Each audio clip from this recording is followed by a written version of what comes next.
इचलकरंजीतील DKT संस्थेत स्वातंत्र्य दिन विविध उपक्रमांनी पार पडला।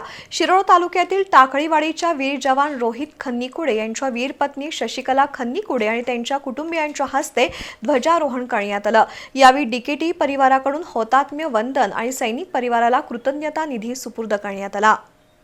इचलकरंजीतील डीकेटी संस्थेच्या वतीनं स्वातंत्र्य दिन नेहमीच विविध उपक्रमांनी उत्साहात साजरा केला जातो। या वर्षीही स्वातंत्र्य दिनी भारतमातेच्या प्रतिमेचं पूजन करून शहीद जवान रोहित खन्नीकुडे यांच्या शौर्याला अभिवादन करण्यात आलं।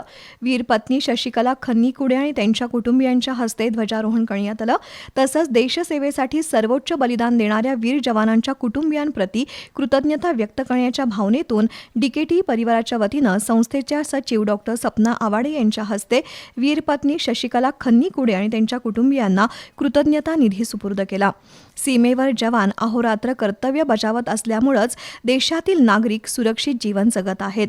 शहीद जवानांच्या कुटुंबियांच्या दुःखात डीकेटी परिवार सदैव सहभागी असून त्यांच्या पाठीशी उभा राहील अशी भावना सपना आवाडे यांनी व्यक्त केली। या कार्यक्रमाला संस्थेच्या संचालिका प्राध्यापिका डॉ. LS अडमुठे, उपसंचालक डॉ. UJ पाटील, सोशल विभागाचे डॉ. AR बलवान यांच्यासह सर्व विभाग प्रमुख, शिक्षक, शिक्षकेतर कर्मचारी, विद्यार्थी प्रतिनिधी उपस्थित होते।